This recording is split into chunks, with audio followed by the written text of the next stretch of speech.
As can happen from time to time, mainstream media has picked up on an older study and claimed it is new to get clicks. Here I'll do the same, other than to claim it is a new study.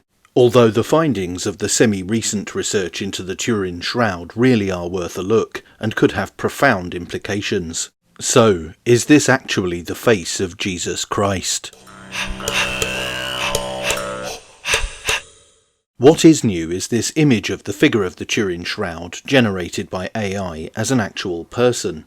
But as I've already alluded to, a study published in 2022 was breathlessly covered by a variety of news sources recently, where it was invariably described as being new. But despite that, the paper called X-ray Dating of a Turin Shroud's Linen Sample and published in the journal Heritage is fascinating.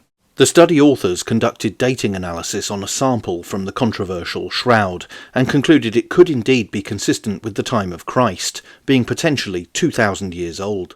The shroud has been a subject of fierce debate and has become an article of faith for some.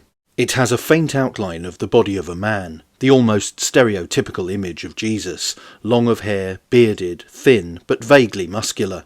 Some adherents claim this to be the image of Jesus imprinted on the cloth, complete with alleged evidence of the injuries he sustained during the Passion and Crucifixion. The study itself avoids discussion of whether the figure is Jesus or not, choosing to focus solely on the age of the item. This is important as it has long been suggested that the shroud is a medieval forgery, in an age of muscular Christianity when holy relics were all the rage. The study challenges this notion by providing a potential provenance many centuries earlier.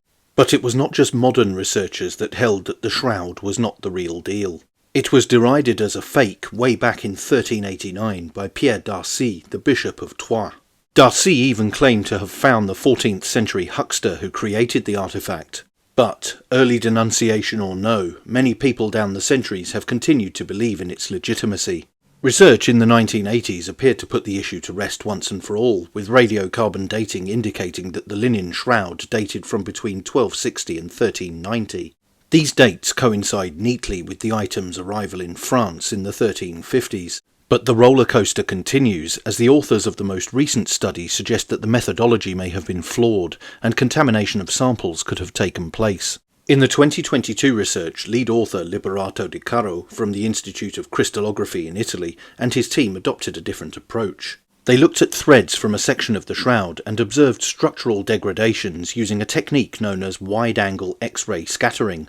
This centred on a small sample of the shroud, which is now housed at the Cathedral of St. John the Baptist in Turin, Italy, lending it its Turin Shroud moniker. They say their findings are fully compatible with measurements obtained from another, analogous linen sample whose dating, according to historical records, is AD 55 to 74. There are, perhaps unsurprisingly, caveats to this 2 millennia age classification. They say the findings would only be accurate if the shroud was maintained at levels of average temperature of around 20 to 22.5 degrees Celsius, or 68 to 72.5 degrees Fahrenheit, and a relative humidity of 55 to 75% for 13 centuries of its mysterious unknown history, in addition to 7 centuries of known history on its arrival in Europe. They cautioned a more accurate and systematic X-ray investigation of more samples taken from the Turin Shroud fabric would be mandatory to confirm the conclusions of our study.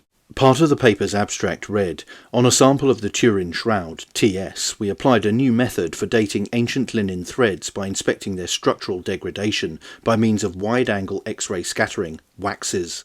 The X-ray dating method was applied to a sample of the TS consisting of a thread taken in proximity of the 1988 radiocarbon area, corner of the TS corresponding to the feet area of the frontal image, near the so-called raise sample. The size of the linen sample was about 0.5 mm by 1 mm.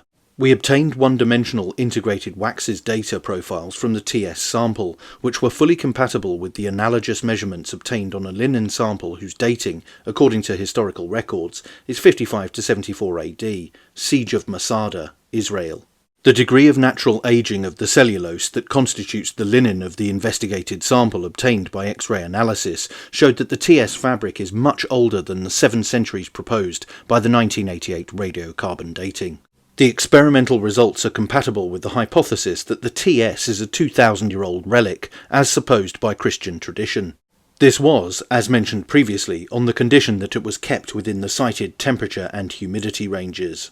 It added, to make the present result compatible with that of the 1988 radiocarbon test, the TS should have been conserved during its hypothetical 7 centuries of life at a secular room temperature very close to the maximum values registered on the Earth. The paper's conclusions stated, finally, since X-ray dating indicates that the TS is older than its 7 centuries of European history, we can also argue that it was fortunate that the TS was carried to Europe 7 centuries ago. Indeed, our analysis has shown that from the 14th century until today, the natural aging of the cellulose of the TS linen has been very slow, due to the low secular European average room temperatures, thereby preventing the TS body image from fully disappearing, which would have happened at an average secular room temperature of 22.5 degrees Celsius. It continued, therefore, by chance, only the recent history of the TS in Europe has prevented the TS linen from fully yellowing and the TS image from fully disappearing, thus preserving a puzzle that is very difficult for science to solve.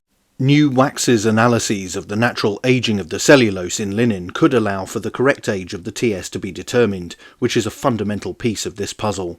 The Turin Shroud is one of the most studied and controversial religious artefacts in history.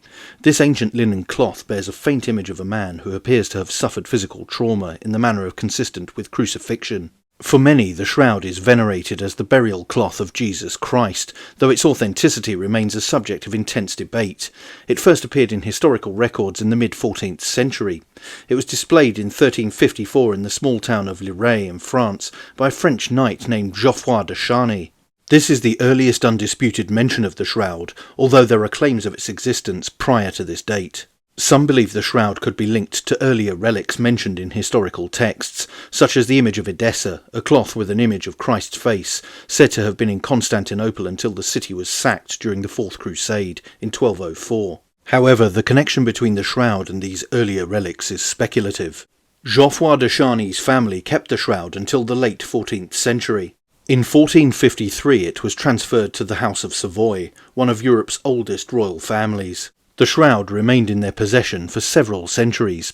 In 1578 it was moved to Turin, where it has been housed ever since. The Shroud of Turin is a rectangular piece of linen cloth measuring approximately 4.4 metres long and 1.1 metres wide, or 14.3 feet by 3.7 feet.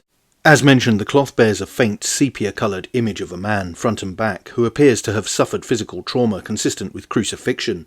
The wounds depicted include marks on the wrists and feet, a wound on the side, and various scourge marks on the body. Notably, the image on the shroud is a negative, meaning it becomes more distinct when viewed as a photographic negative, a detail discovered by photographer Secondo Pia in 1898. The shroud has been the subject of extensive scientific investigation, much of it seeking to determine its age and the method by which the image was created.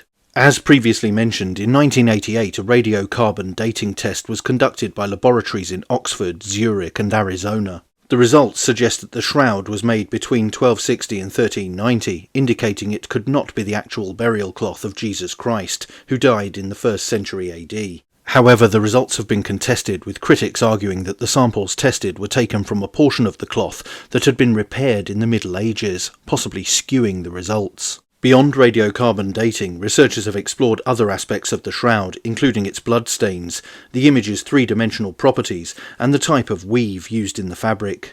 The exact method by which the image was formed remains a mystery. Some propose it was the result of a natural process, while others suggest it was created through artistic means. Given the subject matter, it is unsurprising that there are also those who believe the image is miraculous. The Shroud of Turin holds deep religious significance for many, particularly within the Roman Catholic Church. It has been an object of veneration and pilgrimage for centuries. The Church has never officially declared the shroud to be authentic, but has allowed it to be venerated as a symbol of Christ's suffering. The shroud is not on permanent display, but is exhibited periodically. The last major public showing was in 2015, drawing millions of visitors. Despite numerous scientific studies and historical analyses, the Turin Shroud remains an enigma. Whether it is a miraculous relic, a medieval forgery, or something else entirely, the shroud continues to fascinate scholars, scientists, and the faithful alike. Its blend of religious, historical, and scientific intrigue ensures that it remains one of the most compelling artifacts in the world. The 2022 study adds yet another layer to the intriguing story of this jaw-dropping artifact. But it remains a matter of faith whether you see this as the face of Jesus Christ or not. What do you think? Let me know in the comments below, and don't forget to like, share, and most importantly subscribe. And you can also support the channel on Subscribestar via the link in the description, or via YouTube Super Thanks. Thanks for watching. Bye for now.